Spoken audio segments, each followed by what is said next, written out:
Abu road की एक चर्चित दुकान पर लस्सी का ऑर्डर देकर हम सब दोस्त यार आराम से बैठकर एक दूसरे की खिंचाई और हंसी मजाक में लगे ही थे कि एक लगभग 75-80 वर्ष की बुजुर्ग महिला पैसे मांगते हुए मेरे सामने अपने हाथ फैलाकर खड़ी हो गई। उनकी कमर झुकी हुई थी, चेहरे की झुर्रियों में भूख तैर रही थी, नेत्र भीतर को धंसे हुए किंतु सजल थे। उनको देखकर मन में ना जाने क्या आया कि मैंने अपनी जेब से सिक्के निकालने के लिए डाला हुआ हाथ वापस खींचते हुए उनसे पूछ लिया, दादी जी लस्सी पिएंगी? मेरी इस बात पर दादी कम अचंभित हुई और मेरे मित्र अधिक, क्योंकि अगर मैं उनको पैसे देता तो बस 5 या 10 रुपए ही देता, लेकिन लस्सी तो 30 रुपए की एक है।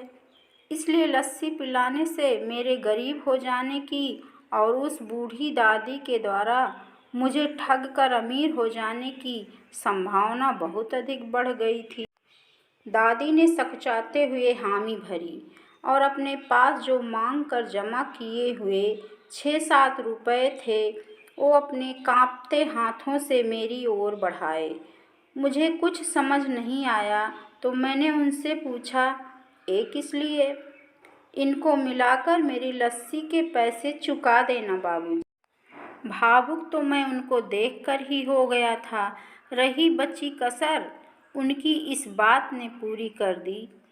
एकाएक मेरी आंखें छलछला आईं और भरभराए हुए गले से मैंने दुकान वाले से एक लस्सी बढ़ाने को कहा।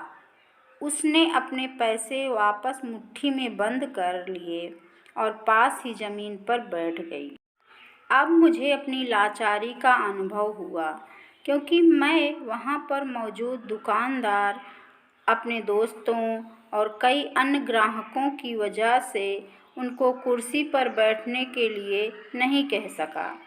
डर था कि कहीं कोई टोक न दे, कहीं किसी को एक भीख मांगने वाली बूढ़ी महिला के उनके बराबर में बिठाए जाने पर आपत्ति न हो जाए।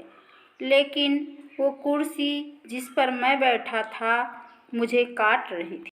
लस्सी कुल्हड़ों में भरकर हम सब मित्रों और बूढ़ी दादी के हाथों में आते ही मैं अपना कुल्हड़ पकड़कर दादी के पास ही जमीन पर बैठ गया, क्योंकि ऐसा करने के लिए तो मैं स्वतंत्र था, इससे किसी को आपत्ति नहीं हो सकती थी।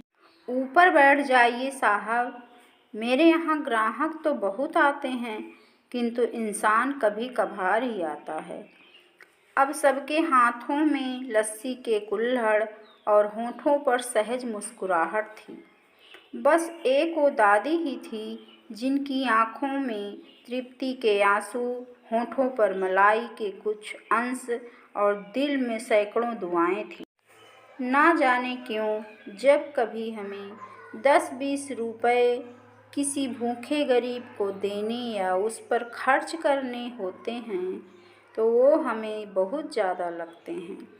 लेकिन सोचिए कि क्या वो चंद रुपए किसी के मन को तृप्त करने से अधिक कीमती हैं? जब कभी अवसर मिले ऐसे दयापूर्ण और करुणामय काम करते रहें, भले ही कोई आपका साथ दे या ना दे।